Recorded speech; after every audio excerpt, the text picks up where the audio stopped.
এ সোনা মানিকের তাই কবি বলতেছে জামানা দিবানা জোরে জোরে বলো না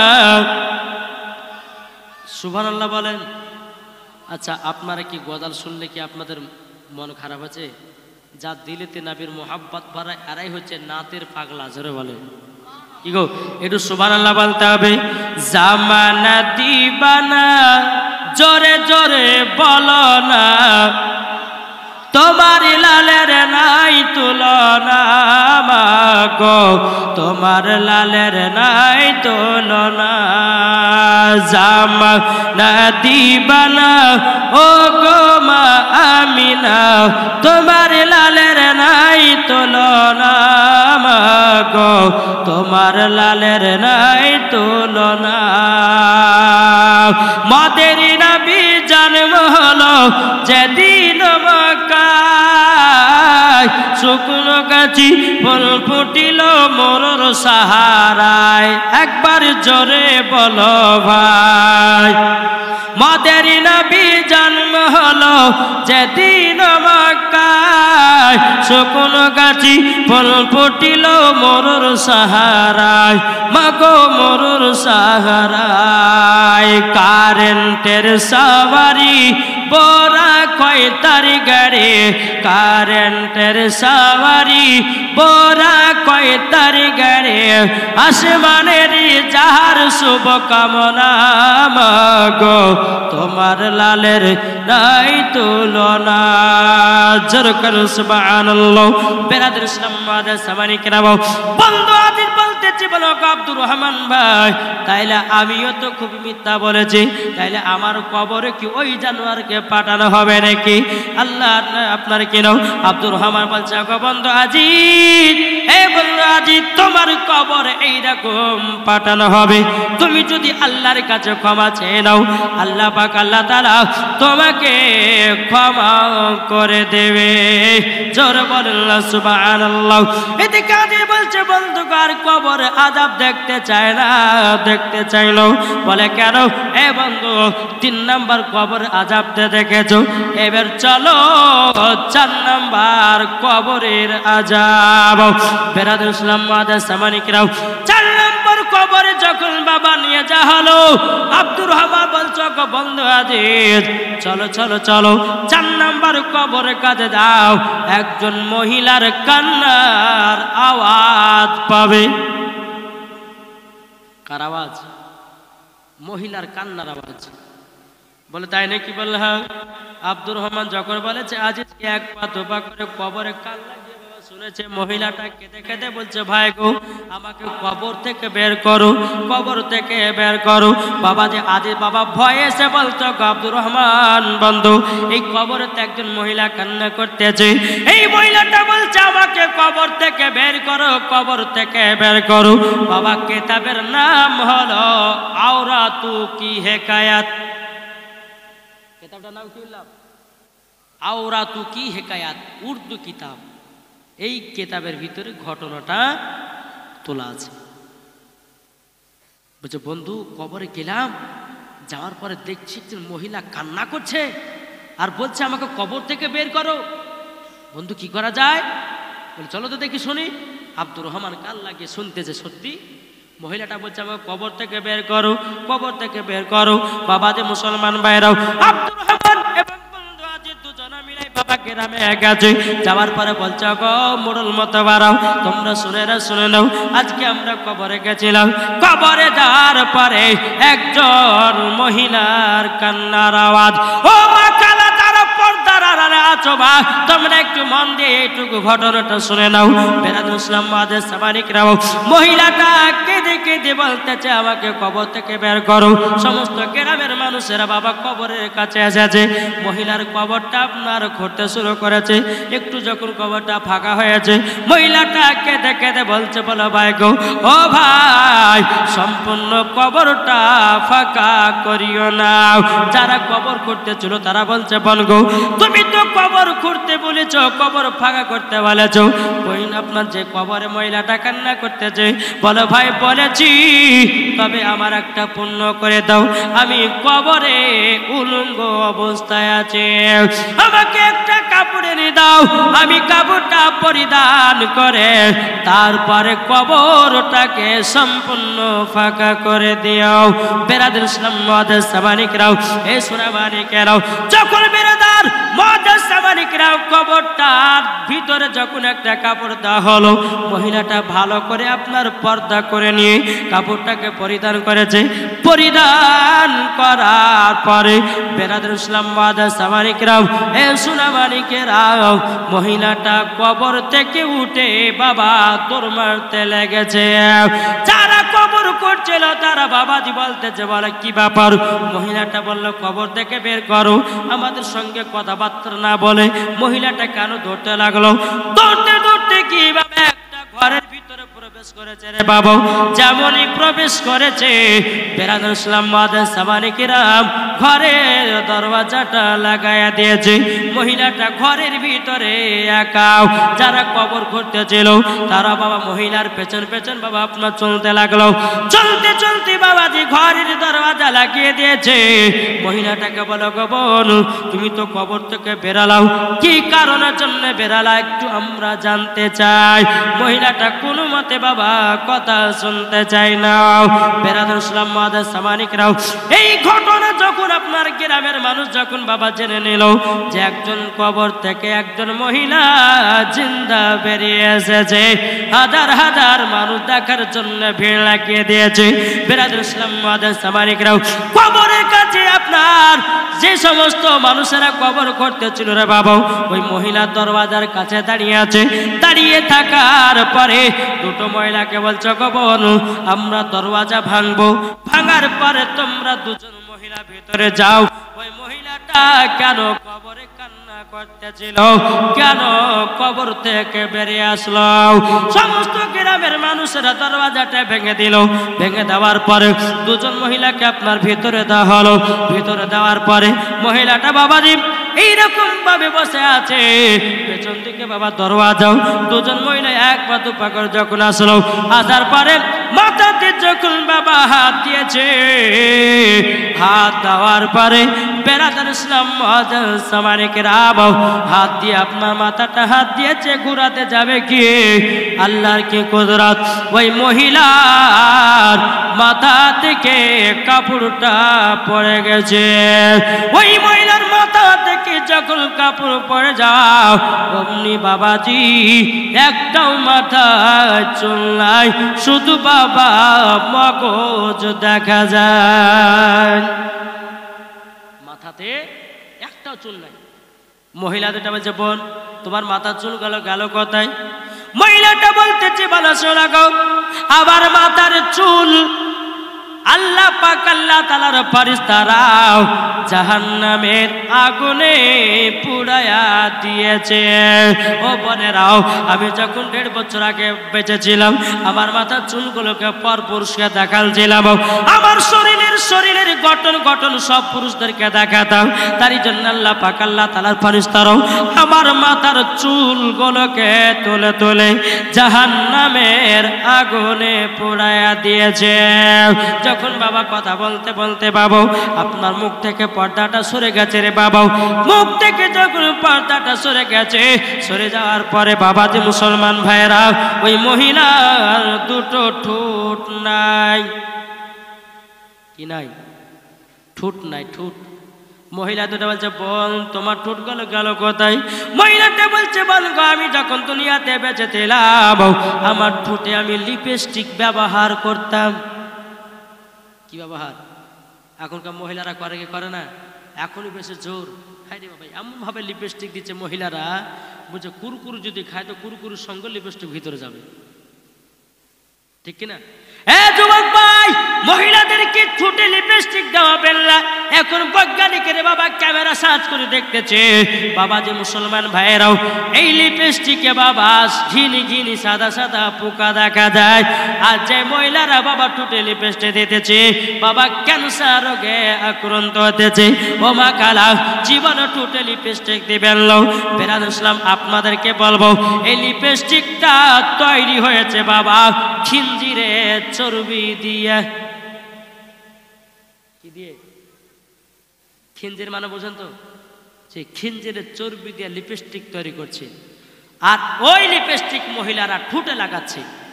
মা তোমাকে বলতে চাই, কবর থেকে যদি তুমি বাঁচতে চাও তাইলে পরে জীবনে কোনোদিন তুমি ঠোঁটে লিপস্টিক দিও না, কপালে টিকলি দিও না। কি বলছে? হ্যাঁ বাবাজি সোনামানিক আপনাদেরকে অনুরোধ করে বলবো, বিটিদেরকে বৌমাদেরকে নিজের স্ত্রীকে কখনো বাবাজি এইরকম টিকলি পড়াবেন না, ঠোঁটে লিপস্টিক দেবেন না, তারপরে হাত পায়ে এই নখ পালিশ না কি বলছে দেয় না জি, নখ পালিশ দেয় কি দেখ না? নিজামে শরিয়াত, বাহারে শরিয়াত, কানুনের শরিয়াতের মধ্যে মশলা। কোনো মহিলা যদি হাত পায়ে যদি কুমকুমি ব্যবহার করে তো ওই মহিলা যদি উজু করে তো উজু হবে না, আর উজু না হলে পরে নামাজ হবে। আবার এটাও বলছে কোন মহিলা যদি হাতে নখ পালিশ দেয় ওই মহিলা যদি ফরজ গোসল যদি আদায় করে তো ফরজ গোসলও হবে না, ওই মহিলা নাপাকই থাকবে। বুঝাতে পেরেছি বাপ? মহিলাটা যখন বাবা ঠোঁট দোকান দেখেছে নাই, বলে কি করে হলো? বলে ঠোঁটে লিপস্টিক দিতাম, পর পুরুষকে দেখাতাম, তার জন্য আল্লাহ পাক আল্লাহ তাআলা ফেরেশতারা আমার ঠোঁটগুলো কেটে কেটে জাহান্নামের আগুনে পুড়িয়ে দিয়েছে। হাত পায়ের বাবা নখগুলো দেখা যায় না। হে বোন তোমার হাত পায়ে নখগুলো গেল কোথায়? বলছে বর্গ আমি হাত পায়ে কুমকুমি ব্যবহার করতাম, নখ পালিশ ব্যবহার করতাম, তারই জন্য আল্লাহ পাক আল্লাহ তাআলার ফেরেশতারা যারা আমার নখগুলোকে কেটে কেটে জাহান্নামের আগুনে পোড়ায়া দিয়েছে। মহিলাটাই কথা বলার পরে বাবাজি মুসলমান ভাইয়েরা সোনামানিকেরা সঙ্গে সঙ্গে মহিলাটা আবার ইন্তিকাল করলো। তাইলে বলুন এখানে কি বোঝা গেল? মহিলাটা কবর থেকে এসেছিল এই কারণের জন্য। ও বোনেরা তোমরা কেউ খালি মাথাতে ঘুরে বেড়াও না, তোমরা কপালে টিকলি দিও না, তোমরা ঠোঁটে লিপস্টিক দিও না, হাত পায়ে তোমরা কুমকুমি দিও না, তোমরা নখ পালিশ দিও না। মরার পরে আমার মতো তোমারও হালাল হবে, এইরকম তোমারও কবর হালাল হবে। বেরাদ ইসলাম মাদের সামানিকরাও এ সোনামানিকেরাও আমার আব্বাজি মুসলমান ভাইরাও, তাই আমি মা বন্ধুকে বলতে চাই মা আবার আল্লাহ পাক আল্লাহ তাআলা বলছো গো মহিলা তোমাদের কপালটাকে বানিয়েছি শুধুমাত্র সেজদা করার জন্য। এই কি করার জন্য? সেজদা করার জন্য। এখন বাবা যে মুসলমান অনেক মহিলাদেরকে দেখা যায় মাথার চুল পর পুরুষকে দেখায়। আচ্ছা বলুন ওই মহিলা মরার পর জান্নাতি হবে না জাহান্নামী? আমার নবী বলছে কোন মহিলা যদি মাথা থেকে নিয়ে পা পর্যন্ত ঢাকা হচ্ছে ফরজ, আর কোন মহিলা যদি চুল দেখা যায়, কোন মহিলার শরীরের অঙ্গ প্রত্যঙ্গ যদি দেখা যায়, আমার আল্লাহ পাক আল্লাহ তাআলা বলছে ওই মহিলার জায়গাগুলোকে কাল কিয়ামতের ময়দানে জাহান্নামের আগুন দিয়ে পোড়ানো হবে। আমি জানি এই হুগলি জেলার মা বোনেরা খুব সুন্দর, তারা পর্দা করে, ঠিক না? কি পর্দা করে না? পর্দা করে। কিন্তু বাবা যে আপনাদের তো এখানে আলাদা সিস্টেম, আর আমাদের মুর্শিদাবাদের এলাকাতে আলাদা সিস্টেম। জলসা হলে কেমন, এদিকে বেটা ছেলে এদিকে মেয়ে ছেলে, মধ্যে একটা পর্দা দিয়ে দিয়েছে, ঠিক না? আপনাদের এলাকা হয় এটা, ও অন্যদিকে আছে। তো যাই হোক আমাকে ক্যামেরাতে দেখছে মা বোন, আপনারা শুনেন, যে সমস্ত মা বোন আমাকে ক্যামেরা দেখছেন, দেখতে পাচ্ছেন, তাদেরকে বলছে মা স্বামীর সেবা করবেন, স্বামীকে মোহাব্বত করবেন, ঠোঁটে লিপস্টিক দিবেন না, মাথার চুল কোনো পর পুরুষকে দেখাবেন না। আল্লাহর কোরআন বলতেছে হুন্না লিবাসুল্লাকুম ওয়া আনতুম লিবাসুল্লাহুন্না। স্বামী হলো স্ত্রীর পোশাক আর স্ত্রী হলো স্বামীর পোশাক। দেখি বলছে বাবাতে মুসলমান আসুন একবার দূরে পড়ুন আল্লাহুম্মা সাইয়্যিদিনা মাওলানা মুহাম্মাদ ওয়ালা আলে মাওলানা মুহাম্মাদ।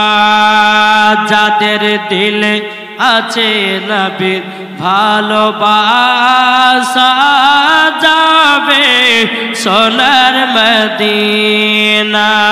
জোরে বলেন, যাদের দিলে আছে নবীর ভালোবাসা যাবে সোনার মদিনা। নবীর প্রতি দুরূদ পড়ে, নবীর প্রতি দুরূদ পড়ে যাব সোনার মদিনা। যারা নবীর দিওয়ানা যাবে সোনার মদিনা। জোরে বলেন, একটু মহব্বতে হবে না? যাদের দিলে আছে নবী, যাদের দিলে আছে নবী, তাদের কোনো চিন্তা নাই, যাবে জান্নাতে চলে নবীর আশিক যিনি। জোরে বলেন, যাবে জান্নাতে চলে নবীর প্রেমিক যিনি। আমরা নবীর দিওয়ানা যেতে চাই সোনার মদিনা। যারা নবীর দিওয়ানা যেতে চাই সোনার মদিনা। যাদের নবীর সুন্নাত আছে, যাদের নবীর সুন্নাত আছে, যাবে জান্নাত চলে নবীর যারা দিওয়ানা যেতে চায় সোনার মদিনা। জোরে বলেন, বাবাজি মুসলমান, এ সোনা মানিকেরাও, ওগো আমার আব্বাজি মুসলমান ভাইরাও, যখন বাবাজি কথা বলা বেরাদার আব্দুর রহমান বন্ধু আজিজকে বলছে, বন্ধু দেখো দেখো মহিলার মুখ থেকে তুমি এখন শুনলা মহিলার কবরে আযাব হয়েছে। এ বন্ধু আজি দেখো এর থেকে আর কি তোমাকে দেখাবো। বন্ধু আজিজকে দেখে বলছে, বন্ধু গো, ওগো বন্ধু আমার কবরের আযাবের কথা বিশ্বাস হয়ে গেছে। ও বন্ধু গো, আমাকে তাড়াতাড়ি নিয়ে চলো আল্লাহর দরবারে, আমি তওবা ইস্তেগফার পরে সমস্ত জিনিস গুনার কাজ ছেড়ে দেব। জোরে বলেন সুবহানাল্লাহ। যখন বাবা যে কথা বলার পরে আব্দুর রহমান বলতে বলে, ওগো বন্ধু আমার, তোমাকে একটা কথা বলি, আগে মার কাছে ক্ষমা চাও। কার কাছে? মার কাছে ক্ষমা চাও। যদি মা তোমাকে ক্ষমা না করে তাহলে কিন্তু তোমাকে আল্লাহ ক্ষমা করবে না। মা বাবা হচ্ছে এক কিসিমের রব। এই মা বাবাকে আগে ভালোবাসো, নাবিকে পাবে, ওলিকে পাবে, খোদাকে পাবে, মরার পরে জান্নাতি হবে। জোরে বলে বেরাদার আজিজকে তার মাকে বলতেছি, বলো গো মা জননী, ও মা বহুত পাপ করেছি, গুনাহ করেছি, মা ক্ষমা করে দাও। মা জননী চোখের পানি ফেলে বলছে, গো বন্ধু আজিজ, তোমাকে আমি গর্ভে 10 মাস 10 দিন রেখেছিলাম। বন্ধু গো, ও বেটা, তোমাকে 10 মাস 10 দিন আমি গর্ভে রেখে দুনিয়ার মুখটা দেখেছি। ও বেটা, তুমি আমাকে চিনতে পারলে না। মা জননীকে দেখে দেখে দে বাবা বেরাদার নিজের বেটাকে বলতেছে। আজি বলছে, মা গো, ও মা জননী, ক্ষমা করে দাও, তোমার সঙ্গে অন্যায় হয়েছে, তোমার সঙ্গে জুলুম হয়েছে। ও মা, তুমি যদি আমাকে ক্ষমা না করো গো মা, আমি কবরে গিয়ে শান্তি পাবো না। মা বলছে, বেটা বেটা, আমি তোমাকে ক্ষমা করে দিলাম। জোরে বলেন না সুবহানাল্লাহ। ও বাবাজি মুসলমান ভাইরাও, তাইলে বলুন না, মা বাবাকে দুঃখ কষ্ট দিবেন নাকি? মা বাবাকে কে কে ভালোবাসে একটু হাত তুলে দেখান। আমরা ভালোবাসি। চলুন আর একটা হাদিস শরীফ থেকে একটা ঘটনা বলি। এই ঘটনাটা এদিকে এখানে একটু বন্ধ রাখলাম, একটু উদাহরণ দিই হাদিস শরীফ থেকে বুঝাই। আমার নবী মুস্তাফা কিছু সাহাবীদেরকে নিয়ে একটা কবরস্থান দিয়ে হেঁটে চলে যাচ্ছেন। যে নবী আমার গায়েবের সংবাদদাতা নবী, আল্লাহ পাক আল্লাহ তাআলা আমার নবীকে জ্ঞান দান করেছে, জোরে বলেন। কবরস্থান দিয়ে হেঁটে হেঁটে হেঁটে হেঁটে চলে যাচ্ছেন। আমার নবী বলছে সাহাবীরা দাঁড়িয়ে যাও। সমস্ত সাহাবীরা বলছে ইয়া রাসূলুল্লাহ, ইয়া হাবিবাল্লাহ, নবী গো কি ব্যাপার, হঠাৎ করে দাঁড়িয়ে যেতে বললেন কেন? আমার নবী বলতেছে, আমার সাহাবীরা, এই যে কবরের পাশে দাঁড়িয়ে আছো, এই ব্যক্তির কবরে দাও দাও করে আযাব চলতে আছে, আগুন জ্বলতে আছে। হ্যাঁ বন্ধু গো আমার সাহাবীরাও, আল্লাহর কাছে দুখানা করে হাত তোলো, জানো ইনার কবরের আযাব আল্লাহ জানো বন্ধ করে দেয়। বেরাদুল ইসলাম মুআদ্দিস সামানিক নামাও, আমার নবী মুস্তাফা সাহাবীদেরকে নিয়ে দুখানা করে বাবা হাত তুলেছে। বাবা আবার রহমাতাল লিল আলামিন গায়বের সংবাদদাতা নবীকে যখন বাবা হাত তুলেছে, আল্লাহ যে ব্যক্তির কবরের পাশে দাঁড়িয়ে আছি, আল্লাহ গো ইনার কবরে আযাব চলতেছে, আল্লাহ গো ইনার কবরের আযাবটা বন্ধ করে দাও। আল্লাহ বলছে বলা হাবিবি গো, গো হাবিব আপনার হাতের দোয়া কবুল হবে না। আল্লাহ বলছে হাবিব আপনার দোয়া কবুল হবে না। আমার নবী মুস্তাফা নূরে মুজাসসাম, নবী কামলিওয়ালা, মক্কি সরদার, আহমদে মুক্তার, নবী মুহাম্মদ রাসূলুল্লাহ সাল্লাল্লাহু তাআলা আলাইহি সাল্লাম তিনি বলতেছে, বলে শোনো গো শোনো, ওগো রব্বুল আলামিন, আমি যখনই দোয়া করেছি আল্লাহ গো কারেন্টের মতো দোয়া কবুল করে নিয়েছেন। আল্লাহ আজকে কেন দোয়া কবুল হবে না? আল্লাহ বলতেছে, বলো গো আমার নবীজি, ওগো নবীজি যার জন্য আপনি দোয়া করতেছেন, ওই ছেলেটা বাপ মাকে দুঃখ দিয়েছে, মাকে কষ্ট দিয়েছে, মাকে লাথি মেরেছে, মাকে গালিগালাজ করেছে। ও আমার নবী গো, ওনার মা যতক্ষণ ক্ষমা না করবে তার কবরের আযাব বন্ধ হবে না। বাবাজি মুসলমান ভাইরাও, ওগো আমার সোনা মানিকেরাও, যখন বাবাজি কথা বলার পরে বেরাদার নবীর সাহাবীরা বলছে ইয়া রাসূলুল্লাহ, ইয়া হাবিবাল্লাহ, নবী গো যিনি আছেন কবরে শুয়ে, তিনার বৃদ্ধা মা আছে, একটা ছোট্ট করে ঘরে বসে বসে আল্লাহর ইবাদত করে। বেরাদুল ইসলাম মুআদ্দিস সামানিকরাও, আমার নবী বলছে গো সাহাবীরাও, ওই মহিলার কাছে আমাকে নিয়ে চলো। আমার নবী মুস্তাফা বাবাজি সাহাবীদেরকে নিয়ে টুকটু টুকটু করে বৃদ্ধা মহিলার বাড়িতে এসেছে। বাবাজি মহিলাটা দেখে বলছে লাব্বাইক ইয়া রাসূলুল্লাহ, লাব্বাইক ইয়া হাবিবাল্লাহ, ও গো দয়াল নবীজি, আপনার কাছে একটা আবেদন করতে চাই গো নবী, আপনি আমার বাড়িতে হঠাৎ করে কেন এসেছেন? আমার নবী বলছে গো বুড়িমা, তোমার একটা সন্তান ছিল কি ছিল না? বুড়িমা বলছে জি হুজুর ছিল। তোমার বেটা কবে মারা গেল? বলে 1.5 বছর আগে মারা গেছে।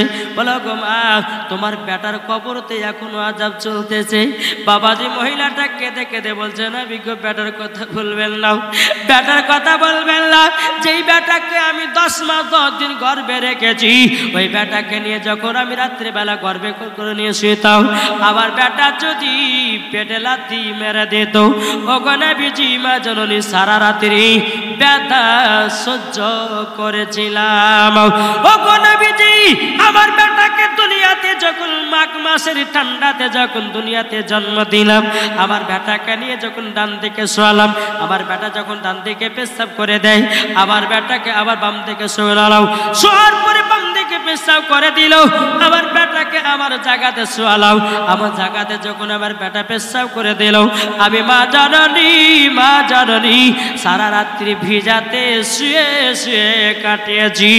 আমার বেটা জ্বর না হলে আমার বেটা সত্যি লাগবে না বলবে, আমার বেটা জ্বর হবে না বলে, আমার বেটাকে জাগাতে রাগা দিয়েছি বুকের ওপরে। ও গো দয়াল নবীজি, তাইলে বলুন রাসূলুল্লাহ ওই সন্তানকে আমি দুনিয়াতে মানুষ করলাম, এই সন্তানকে দুনিয়াতে আমি লালন পালন করলাম। ওগো নবীজি ওই কাল্লাগিনীর পাল্লাতে পড়ে আমাকে এক মুঠো ভাত দেয় না, আমাকে মারধর করে, আমার উপরে জ্বালা যন্ত্রণা করে। আমার নবীজি কেঁদে কেঁদে বলছে, বলো গো বুড়িমা, ওগো বুড়িমা, সন্তানের ওপরে কখনো বেদুয়া করতে হয় না। বেরাদুল ইসলাম মাদাস সামারিকরাও বুড়িমা কেঁদে কেঁদে বলছে, বলো নবী গো, আমি কি সাথে বলিনি কি সন্তান আমাকে এত কষ্ট এত দুঃখ দিয়েছে গো নবী? ওগো নবীজি যেই সন্তানকে দুনিয়ার মুখ দেখালাম, ওগো নবীজি ওই সন্তান আমাকে লাথি পর্যন্ত মেরেছে। আমার নবীজি কেঁদে কেঁদে বলছে, বলো গো শুনে নাও, ওগো বুড়িমা, কোন মা যদি সন্তানের জন্য যদি বদদুয়া করে বাবা, ওই সন্তান কখনো জান্নাতি হতে পারে না। বেরাদুল ইসলাম মাদাস সামারিকরাও, ওগো আমার সোনা মানিকেরাও, এদিকে বুড়িমা কেঁদে কেঁদে বলছে, বলো নবী গো, ওগো নবীজি তার জন্য সন্তানের পরে আমি একটু রাগান্বিত হয়ে আছি। আমার নবী বলছে, গো বুড়িমা, চলো চলুন চলো, আপনার সন্তানের কবরের আযাব দেখবেন তো। আমার নবী মুস্তাফা বুড়িমাকে নিয়ে গেল, তার সন্তানের কবর পাশে দাঁড়িয়ে আছে।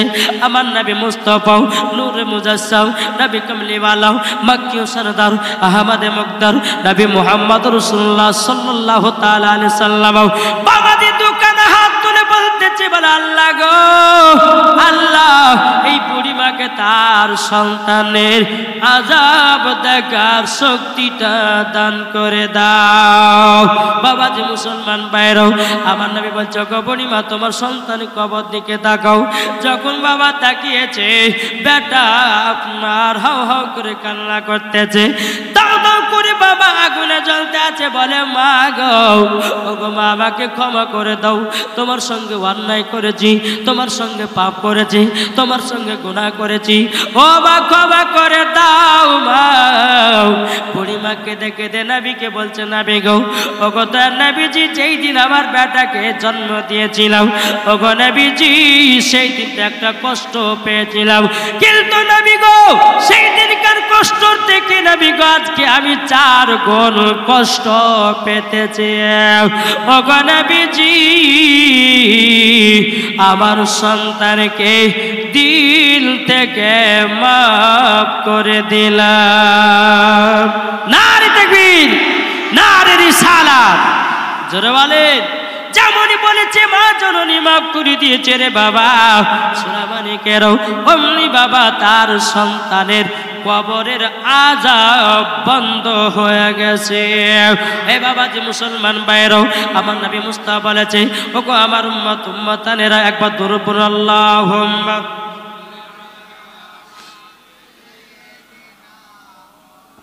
মাওলানা মুহাম্মাদ ওয়ালা সাইয়্যিদিনা মাওলানা মুহাম্মদ সাল্লাল্লাহু তাআলা আলাইহি সাল্লাম। বাবাজি মুসলমান ভাইরাও, এ সোনা মানিকেরাও, আমার নবী বলছো, গো বুড়িমা, বুড়িমা সন্তানের জন্য বদদুয়া করবেন নাও। বুড়িমা বলছে, নবী গো আমার বেটাকে দিল থেকে মাফ করে দিলাম। এ বুড়িমা, তোমার সন্তানের কবর দিকে তাকাও, আল্লাহ আযাব বন্ধ করে দিয়েছে। জোরে বলুন না সুবহানাল্লাহ। এ যুবক ভাই, তোমাদেরকে বলি, বাপ মাকে কখনো ফেলে দিবেন না, বাপ মাকে কখনো দুঃখ দিবেন না, বাপ মাকে বাবা কষ্ট দিবেন না। এ সোনা মানিকেরা, ওগো আমার আব্বাজি মুসলমান ভাই, বাপ মা যদি দুঃখ পায়, নামাজ রোজা সব বেকার। তাই বলতেছে, মা বাবাকে দুঃখ দিলে নামাজ হবে না, মা বাবাকে কষ্ট দিলে নামাজ হবে না। আল্লাহ নবীজি দয়া তার পাবে না, হায়রে আল্লাহ নবীজি দয়া তার পাবে না। মা বাবা অতি আপন, মা বাবাকে করো যতন, মা বাবা অতি আপন, মা বাবাকে করো যতন। মা বাবা দুঃখ পেলে নামাজ নামাজ হবে না, মা বাবা কষ্ট পেলে নামাজ হবে না, আল্লাহ নবীজি দয়া তার পাবে না। আরে আল্লাহ নবীজি দয়া তার পাবে না। মা বাবাকে দুঃখ দিলে নামাজ হবে না, মা বাবাকে কষ্ট দিলে রোজা হবে না, আল্লাহ নবীজি দয়া তার পাবে না। মা বাবা কত আপন, জোরে বলেন, আরে মা বাবা কত আপন, দুঃখ কষ্ট দেয় না বলে মায়েরই যতন। জোরে বলে, ছেলের যত দুঃখ কষ্ট হয় মা না খাইয়ে ছেলেকে বাবা খাওয়ায়, এরই নাম হলো মা। বাবা মাকে কেউ দুঃখ দিবেন না। আজ আমার মার কথা বলছি। বাবা যে 3 মাস ধরে লিভার ক্যান্সারে আক্রান্ত, যেই জায়গাতে যাই মার জন্য দোয়া করি, আল্লাহ আমার মাকে জান্নাতি করে নিও। জি, এই যে বাবা রাত্রে জালসা করে বাড়িতে যাব, যখন আমার মা ভালো ছিল বাপ, যত রাত 2টো হোক 3টো হোক, দরওয়াজাতে গিয়ে মা মা করে ডাকতাম, মা দরওয়াজা খুলে দিত। এখন মা নাই তো বাবা দরওয়াজা কে খুলবে? তাই বাবাজি বাপ মা থাকতে মায়ের মর্মটা বুঝুন। মা চলে গেলে আর মা পাওয়া যাবে না। বাবাজি মুসলমান, মা একে বলা হয় মা না খেয়ে বেটা, মা খায় না কিন্তু বেটাকে ভোকে রাখে না, এরই নাম হলো মা। কি গো, এরই নাম হলো মা। হে বাবাজি, এখন 90% যুবকরা মা বাবাকে দুঃখ দেয়, মা বাবাকে গালি দেয়, মা বাবার কথা মতো চলে নাও। বাবাজি মুসলমান ভাইয়েরাও, মা বাবাকে কেউ দুঃখ কষ্ট দেবেন নাও। আল্লাহ পাক আল্লাহ তাআলা বলছে তোমার নামাজ রোজা সব কিছু বেকার হয়ে যাবে। তাইলে বলুন মা বাবাকে কে কে দুঃখ দিবেন না? হাত তুলেন বাপ। বাবাজি মা বাবাকে কেউ দুঃখ দেবে না। মা চলে গেলে বাবা মা আর পাওয়া যাবে না। বেড়াতে একবার দরুদ পড়ো, আল্লাহ ও মা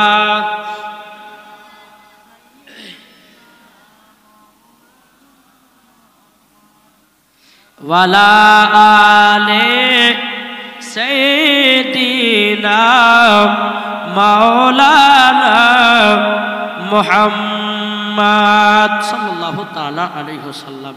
বাবাজি তাহলে শেষ করি নাকি গো? শুনতে রাজি? শেষ করব জি? আর বলবো জি? হ্যাঁ, তাই তো মনে করে দিয়েছে। আসুন বাবাজি সোনামানিক অনেক। আচ্ছা, লাস্টে বেলা কি সিন্নির ব্যবস্থা আছে? তাবারুক? আচ্ছা ইনশাল্লাহ। আসুন, এই তাবারুক এটা যাতা ভাবেন না। এই যে তাবারুকটা হচ্ছে, এটা হচ্ছে বাবাজি একটা সিন্নি তোফা। এই তোফাটা যে নিয়াত নিয়ে খাবেন, আল্লাহ পাক আল্লাহ তাআলা তার পেটের অসুখকে ভালো করে দিবে। দেখি বলছে হ্যাঁ, সবাই তো বাড়িতে গোশ ভাত খায়, কিন্তু এই গোশ ভাত আলাদা, বাড়ির গোশ ভাত আলাদা। জি আসুন বাবাজি মুসলমান সোনা মানিক, আমি যুবকদের কথা আমি বলছিলাম যে 3টে সুন্নতি খাবার। আসুন আমরা সবাই খাই এগুলো, কিন্তু খাওয়ার নিয়ম জানি না। আর খাওয়ার নিয়ম জানি না বলেই আমাদের কাজ হয় না। আমার নবীজি বলেছে, এ আমার উম্মতরা শোনো, তোমরা ফজরের নামাজের পর কি করবে? হাতে মধু নিবে, মধু। ডান হাতের তাইলাতে মধু নিবে। মধু নেওয়ার পরে আমার নবীজি বলছে, কোনো উম্মত যদি ফজরের নামাজের পর হাতে মধু নিয়ে জিভা দিয়া চেটে চেটে খায়, আমার নবী বলছে জীবনেও যৌবন কাল কমবে না। জোরে বলবেন না? মধুর এমন একটা পাওয়া, কিন্তু আমরা খাই, কিন্তু নিয়ম জানি না। ডক্টর করে মেরে দিলেও হয়ে গেল। কি গো, সকালে ফজরের পর হাতে নেবেন, এই তাইলাতিন মধু চেটে চেটে খাওয়াও, এটা আমার নবী পাকের সুন্নাত। দ্বিতীয় নাম্বার হচ্ছে, আমার নবীজি বলেছে, কোনো ব্যক্তি যদি ফজর নামাজের পর দুটো বা চারটে বা ছটা খেজুর খেয়ে 1 গ্লাস যদি পানি পান করে তার জীবনও যৌবনকাল কমবে না। জোরে বলেন। আমরা খেজুর সবাই খাই কি খাই না ভাই? সন্ধ্যাতে রাত্রে যখন ইচ্ছা তখন খাইলি, কিন্তু নিয়ম জানি না। 3 নাম্বার, রাত্রিবেলা যখন বিছানা শুবেন 1 গ্লাস করে দুধ পান করবেন। আমার নবীজির সুন্নাত দুধ পান করা, নবীজির সুন্নাত মধু পান করা, নবীজির সুন্নাত খেজুর খাওয়া। জোরে বলেন। 4 নম্বর হচ্ছে মেন, বলবো শুনতে রাজি আছে? 4 নম্বর, আবার কেউ কিন্তু রাগ করেন না। জি, আমার নবী বলছেন যারা মুখে দাড়ি রেখেছে, যারা মুখে দাড়ি রেখেছে আমার নবীজি বলেছে তাদেরও যৌবনকাল কমবে না। জোরে বলেন। যাদের মুখে দাড়ি থাকবে আমার নবীজি বলেছে তাদের যৌবনকাল আল্লাহ পাকের তরফ থেকে আসবে। জি বেরাদার, তাই আপনাদেরকে বলতে চাই 3টা সুন্নতি খাবার আর মুখে দাড়ি রাখবেন, নবী পাকের সুন্নাত। ইনশাল্লাহ দেখবেন মরার পরে জান্নাতি হবেন এবং আপনি দুনিয়াতে কোনদিন ঠকবেন না। বেরাদার ইসলাম মাদার সামানিক রাম, আসুন এই যে যুবকদের যে কথাগুলো বললাম, তাহলে 1 নম্বর কি বললাম বাপ? 1 নম্বর মধু, 2 নম্বর খেজুর, 3 নম্বর দুধ, 4 নম্বর দাড়ি। এই দাড়ির গুণ কত জানেন? এক সাহাবীর মুখে একটা দাড়ি। কটা? এক সাহাবীর মুখে একটা দাড়ি, একটা দাড়ি। আমার নবীজি ওই সাহাবীর দিকে তাকায় আর মুচকি মুচকি হাসে। সাহাবীটা মনে মনে চিন্তা করছে কি ব্যাপার, নবীজি আমার দিকে প্রত্যেকদিন তাকিয়ে মুচকি মুচকি হাসে কেন? মনে হয় একটা দাড়িটাকে বাবা ছিঁড়ে ফেলে দিয়েছে। তারপরের দিন আমার নবী তার দিকে তাকায় না, ঘুরেও হাসে নাও, মুচকি হাসে নাও। 1 দিন 2 দিন 3 দিন পার হয়ে গেল। সাহাবীটা এসে বলছে নবী গো, আপনি তো আমার দিকে আগে খুবই মুচকি মুচকি তাকিয়ে মুচকি মুচকি হাসতেন, নবী গো কি ব্যাপার এখন হাসেন না কেন? আমার নবী বলছে বলে সাহাবী গো, তোমার মুখে একটা দাড়ি ছিল, ওই দাড়িতে 1টা নয় 2টো নয় ৭৭টা ফারিস্তারা খেলা করছিল। ৭৭টা ফারিস্তারা খেলা করছিল। আর ওই ফারিস্তাদের খেলা দেখে দেখে আমি জানো মুচকি মুচকি হাসতাম।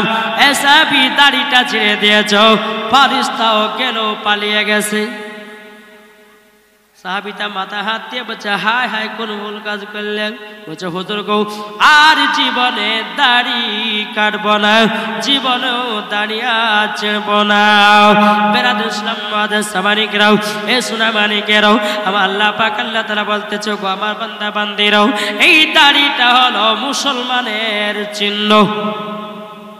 কিন্তু এখন আবার দাড়ি সবাই রাখছে, হ্যাঁ রাখছে।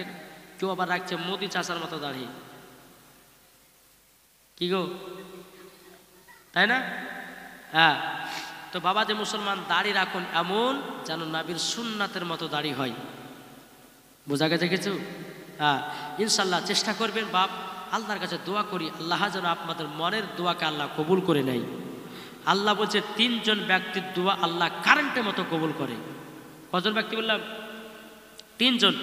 1 নম্বর হচ্ছে মুসাফির, 2 নম্বর হচ্ছে ফকির মিসকিনদের, 3 নম্বর হচ্ছে মায়ের। জি, এই 3 জন যখন দোয়া করবে কারেন্টের মতো কবুল হবে। এই যে আপনাদের এলাকাতে এসেছে, এখন আমি মুসাফির, আমি হলো মুসাফির, আমাকে কাসরার নামাজ পড়তে হবে 2 রাকাত। আমি যদি ওখানে 4 রাকাত পড়েলি, জামাতে সহিত হলে 4 রাকাত ঠিক আছে, একলা একলা যদি 4 রাকাত পড়ি তাহলে কিন্তু আমার জন্য গুনাহ হয়ে যাবে। আমাকে 2 রাকাতই পড়তে হবে আর জামাতের সহিত 4 রাকাত পড়তে হবে। বোঝা গেছে কিছু?